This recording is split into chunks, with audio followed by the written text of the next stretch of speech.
The voicemail came at 6:47 on a Tuesday morning. Before Delia Voss had touched her coffee, Ms. Voss, my name is Anton Reyes. I represent a private client. He requires your services. A car will arrive at your office at noon. You will not need to bring anything except your professional judgment. That was it. No callback number. No email. No last name for the client. Delia played it twice. Standing in her kitchen, in her oversized cardigan. Her red hair still loose around her shoulders. She was 34.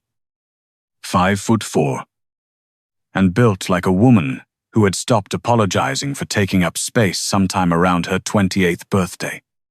She ran Compass Connections, a boutique matchmaking firm she'd built from a spare bedroom and a spreadsheet into a 6-figure operation with a 2-year waiting list. Her clients were surgeons, venture capitalists, retired athletes, and the occasional senator's son. She had matched over 200 couples. 11 had already gotten married. She did not take cold calls. She did not accept clients without a consultation. And she absolutely did not get into cars sent by men with no last names. She got into the car. It was a black Cadillac Escalade with tinted windows so dark she could barely see the road. The driver said nothing. The route took her across downtown Harrow City, past the financial district, past the art museum, past the old waterfront warehouses that had been converted into glass-fronted luxury condos, and then up a private elevator in a building with no visible lobby sign. To the 53rd floor, the doors opened directly into a penthouse. It was the kind of space that didn't try to impress you. It simply existed, enormous and immaculate, with floor-to-ceiling windows overlooking the harbor. The furniture was dark leather and pale stone. There were no decorative objects, except a single framed photograph on the credenza near the bar, a black and white image of 2 young boys on a boat. Squinting against the sun, 4 men in suits stood near the far wall. They weren't bodyguards in the movie sense, no earpieces, no visible weapons, but the way they held themselves, the way their eyes tracked her the moment she stepped off the elevator, told her everything she needed to know about what kind of men they were. And then there was the man in the chair. He was leaning back in a tufted leather armchair like it was a throne. He'd stopped bothering to sit up straight in. Late 30s, maybe 40. Dark hair, slightly too long. A jaw that looked like it had been carved out of something that didn't apologize. He wore a black linen shirt with the sleeves pushed up, expensive slacks, and a gold watch that probably cost more than Delia's car. One hand held a crystal glass with 2 fingers of amber liquid in it. Though it was barely past noon, he was looking at her like she was a problem. He hadn't decided how to categorize yet. Miss Voss, he said. His voice was low and even. Sit down. Delia did not sit down. I don't sit until I know who I'm meeting, she said pleasantly. And I didn't catch your last name. Something shifted in the room. The 4 men near the wall went very still. The man in the chair tilted his head, just slightly, as if recalibrating. Callum Mace. He said. She knew the name. Harrow City knew the name. Callum Mace ran Meridian Holdings, a sprawling private equity and real estate empire that the business press described as controversial and the federal press described as under ongoing investigation. He owned 3 buildings on the waterfront, a logistics company, 2 restaurants, and according to a profile in Harrow Business Monthly that Delia had definitely not read 3 times, had not been seen with the same woman twice in the past 4 years. She sat down.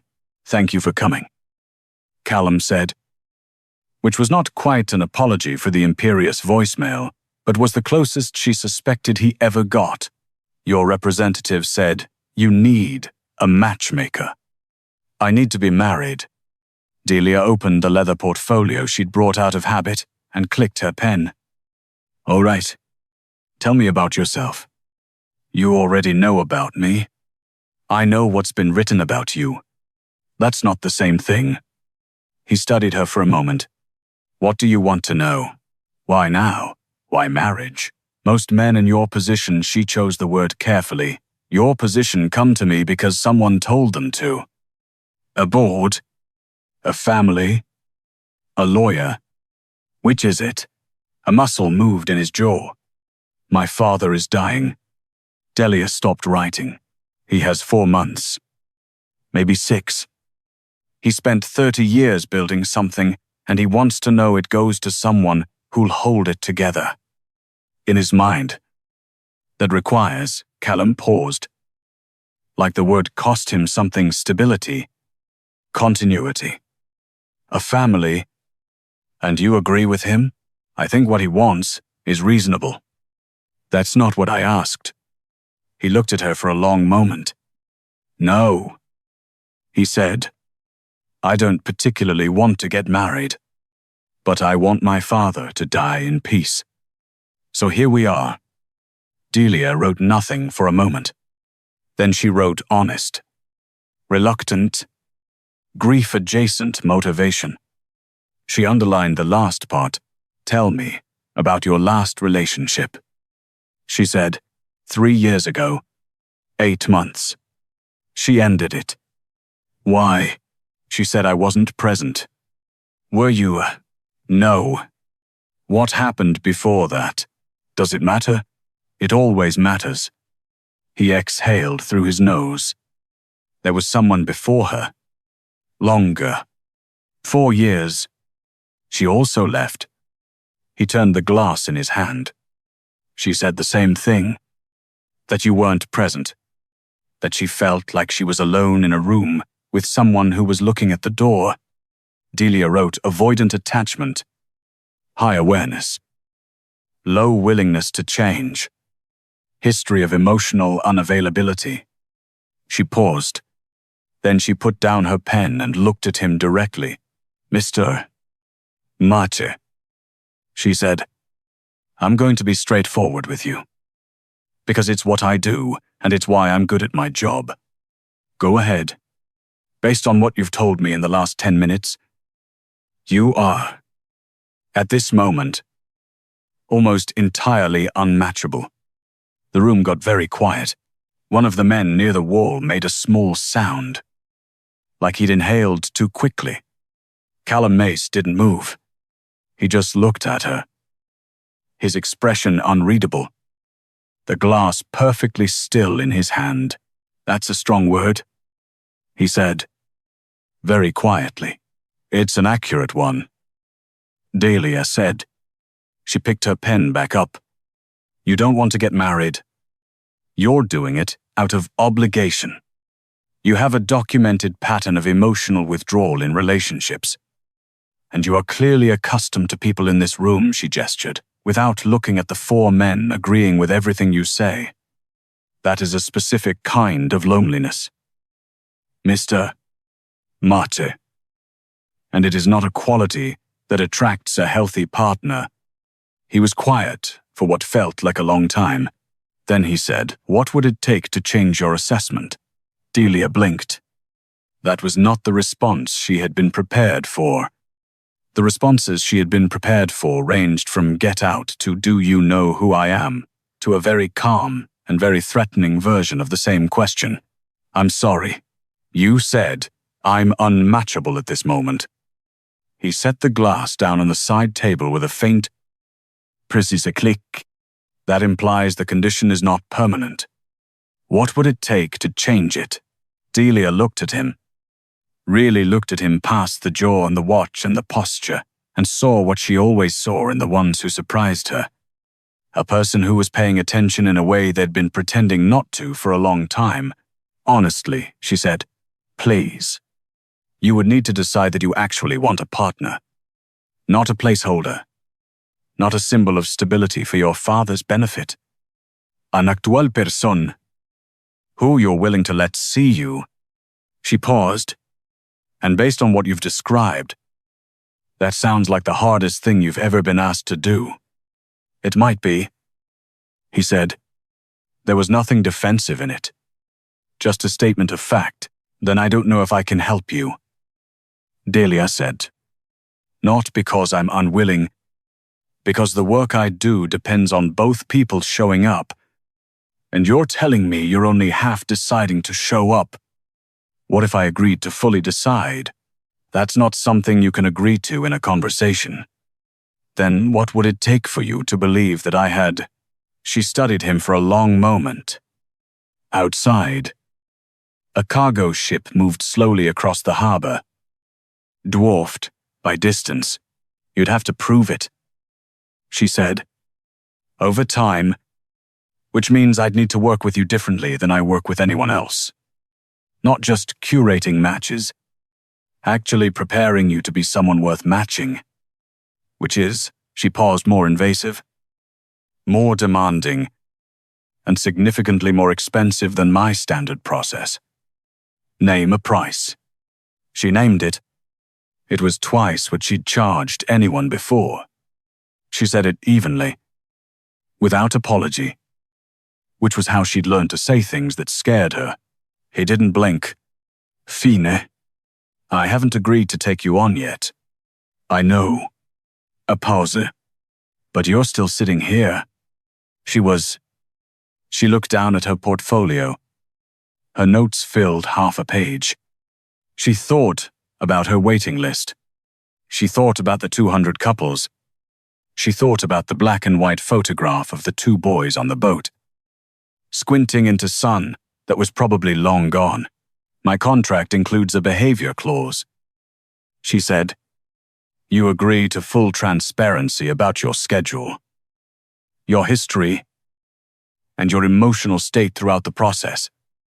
If I determine that you are not engaging in good faith, I terminate the contract. Agreed. And I need to meet your family, or whoever is closest to you. I can't place someone in a life I don't understand. Something crossed his face, not quite resistance. Not quite pain. I have a brother, he said. Rovan. And my father. While he stopped.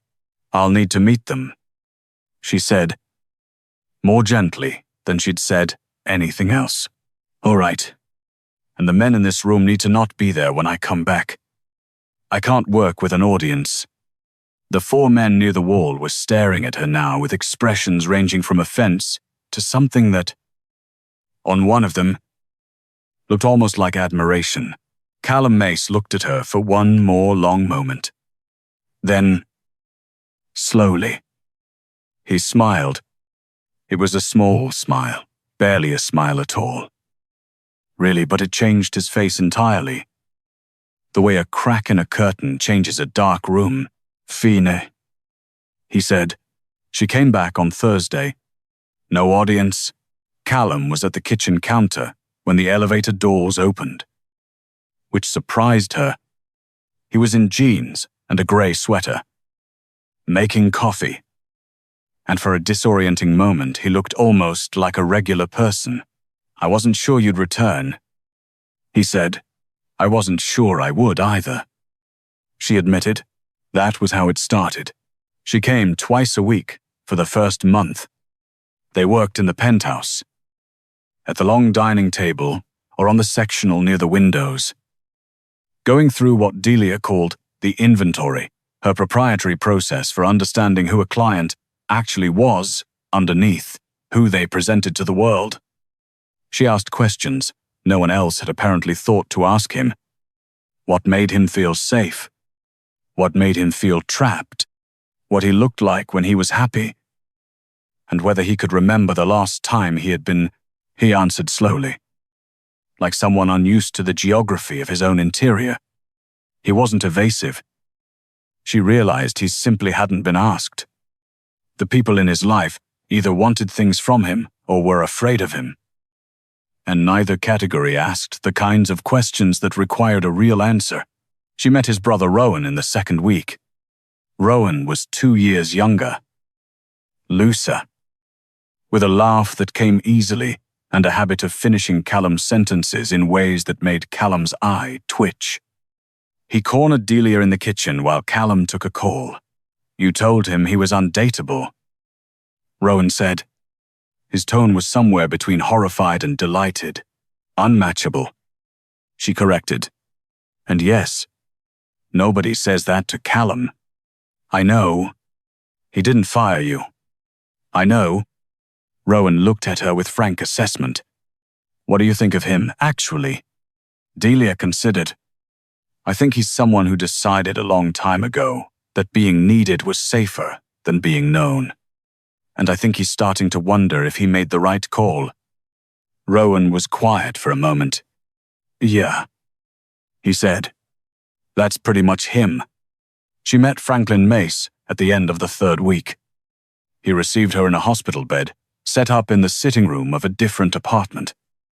2 floors down smaller, warmer, full of books and outdated nautical maps. He was thinner than the photograph suggested, with Callum's same dark eyes and a handshake that was still firm. "You're the matchmaker," he said. "I am. Callum says you told him he was unmarriageable." "Something like that." Franklin Mace studied her with the unhurried attention of a man who had run out of reasons to waste time. "Was he offended?" "I think he was surprised," Delia said. "He's more used to people agreeing with him. Always been his problem." The old man looked toward the window. "His mother left when he was 11. Did he tell you that?" "Not yet. She didn't leave the family. She left him. Left Rowan with me and took Callum to her sister's for a year while she sorted herself out. I suppose Rowan doesn't know the difference in the versions. But Callum was 11. He understood it perfectly." A pause. "He's been looking at the door ever since."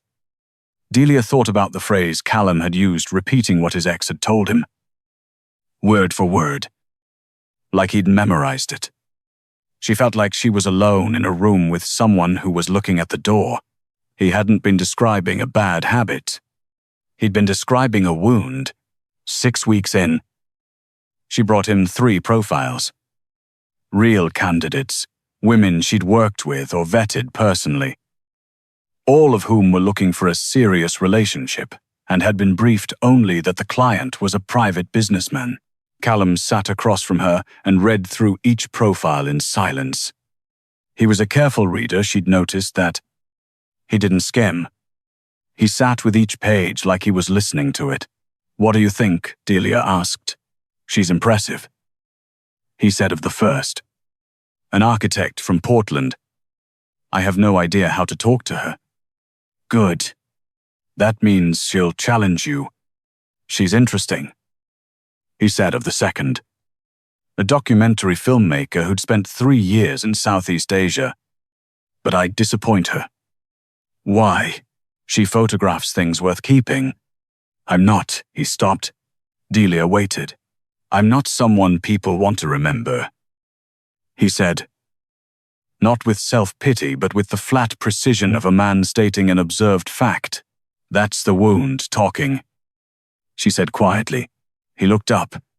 What your father told me," she stopped herself. She hadn't meant to say that. Callum's expression shifted. "You spoke to him.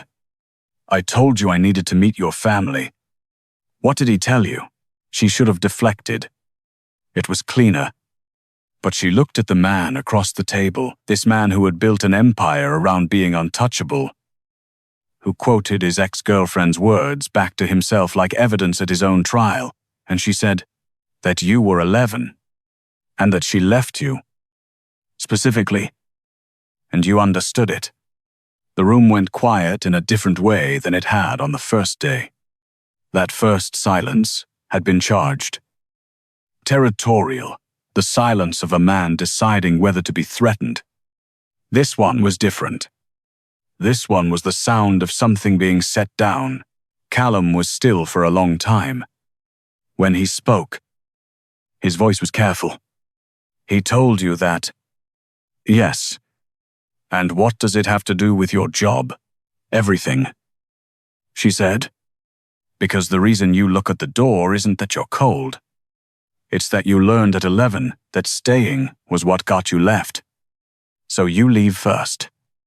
Every time. In every relationship. You're already looking for the exit before the other person has had a chance to decide they want to stay. He was looking at the table. Not at her. You're not unmatchable. She said. I was wrong. Imprecise. Anyway, what you are is someone who's been matching himself with the wrong thing for 30 years. You keep choosing the exit over the room. He didn't say anything. The third one, she said gently. After a while, look at the third profile. He looked. The third was a woman named Camille, a family attorney. 37. Who'd been in one long relationship that ended because her partner had relocated overseas, and neither of them had been willing to upend their lives. She wasn't famous. She wasn't flashy. She liked early mornings and late dinners, and had a dog named Gus that she photographed more than was probably reasonable. She seems Callum started. Normal Delia, offered. I was going to say real. She is real. A pause. So are you? When you let yourself be. He closed the folder.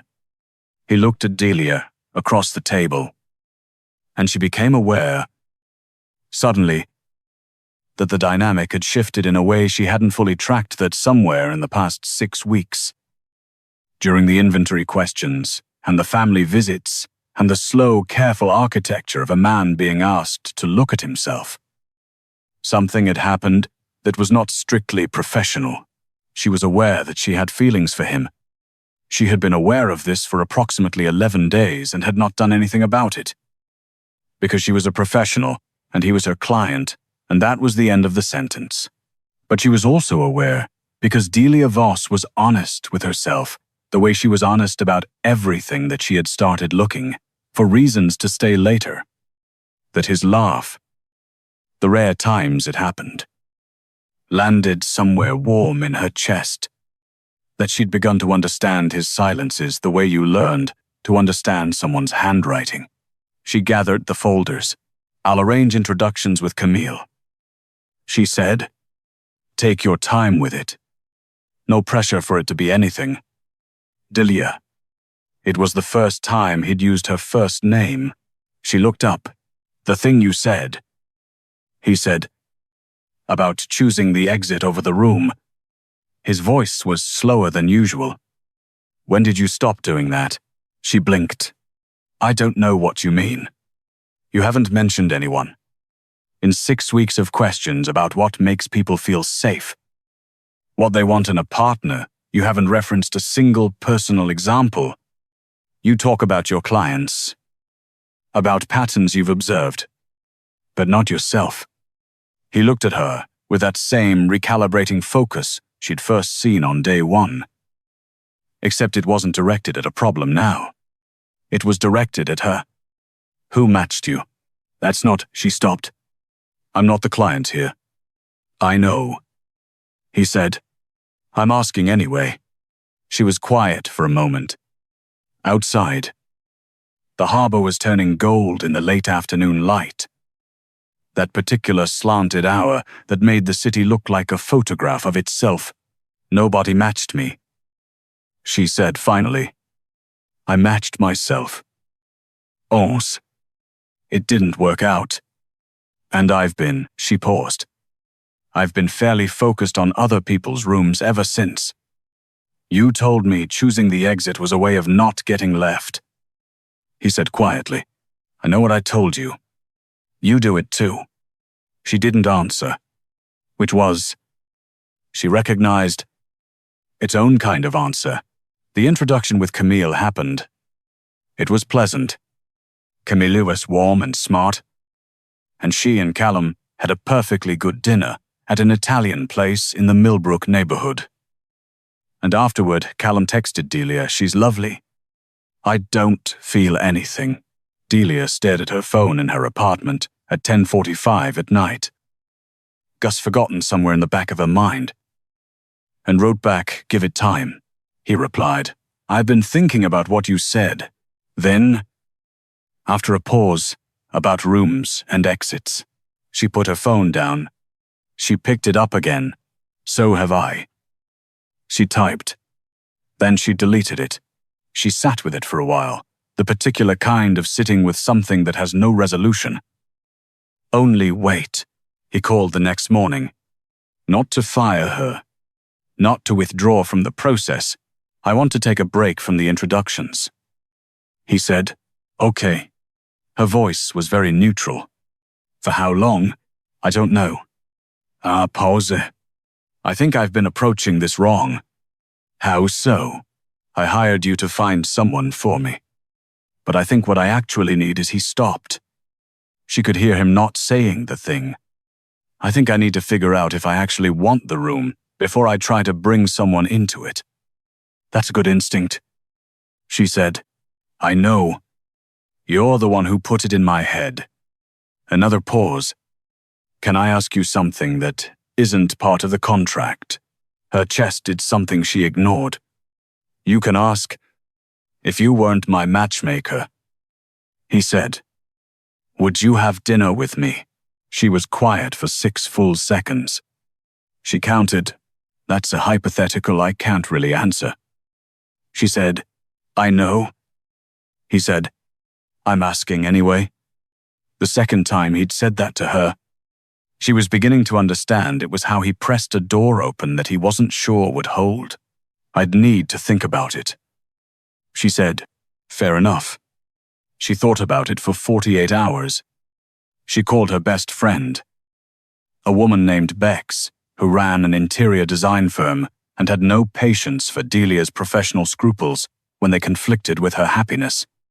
Bex told her, in very direct terms, that she had been hiding in other people's love stories for 2 years since Marcus left, and that the universe did not send you a man who saw through your armor very often, and she should stop being an idiot. Delia thought about that. She called Callum. "I'd need to terminate the contract first." She said, "I can refer you to 2 colleagues who are excellent." "All right." He said, "I mean it. You'd have to actually work with one of them." Delia. "What?" "I already decided I wanted the room." He said, "I'm just trying to figure out if the right person is already in it." She stood in her kitchen in her oversized cardigan, her red hair loose around her shoulders, almost exactly where she'd been standing when the voicemail came 6 weeks ago. Except now, she was smiling a small, unsettled, thoroughly inconvenient smile. "Dinner," she said. "Friday." "Friday." He agreed. She referred him to a colleague. She was transparent about it, in the referral note, in the professional way that protected everyone. The colleague called her 3 days later, suspicious and slightly amazed, and Delia told her the client was serious, complicated, and worth the effort, and that she should read the inventory notes very carefully. Dinner was at a restaurant. She chose not Italian. Nothing too self-conscious. A Vietnamese place she loved in the Callaway neighborhood. Small and warm, with mismatched chairs and the best caramelized ginger shrimp she had ever eaten.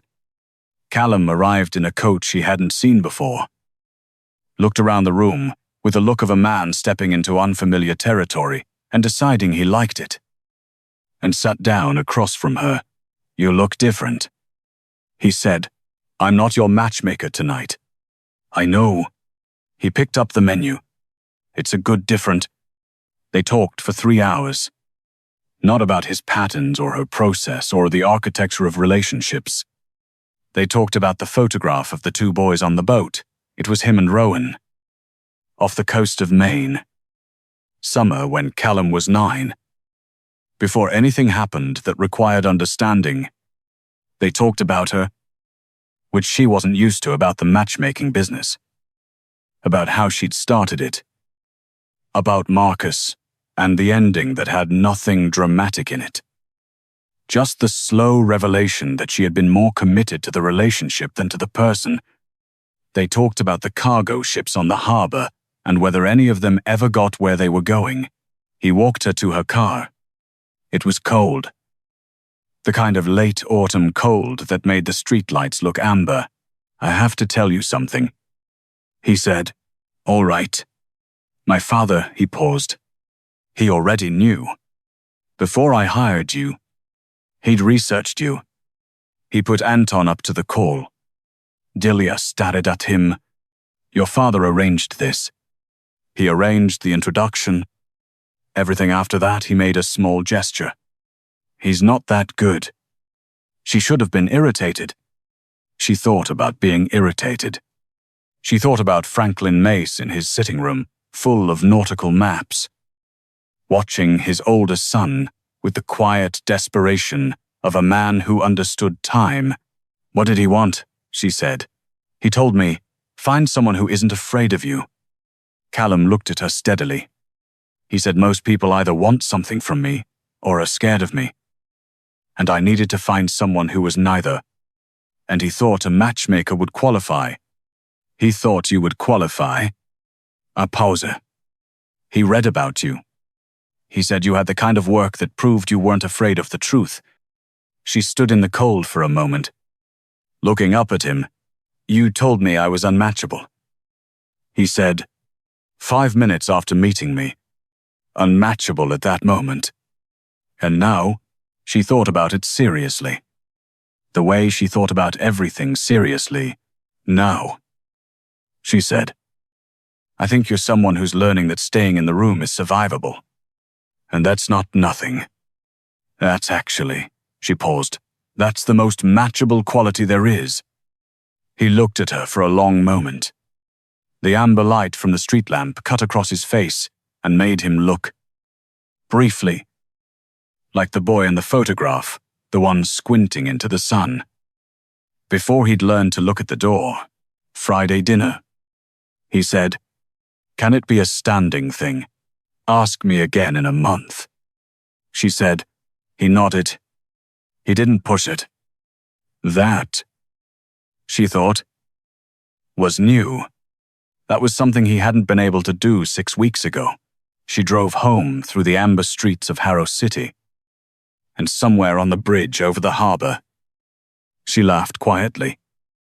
To herself at the absolute absurdity of the woman who matched everyone, finally stepping out of the exit and staying in the room. It was not a guarantee. It was not a match, but it was a start, and Delia Voss, of all people, knew that a start was everything.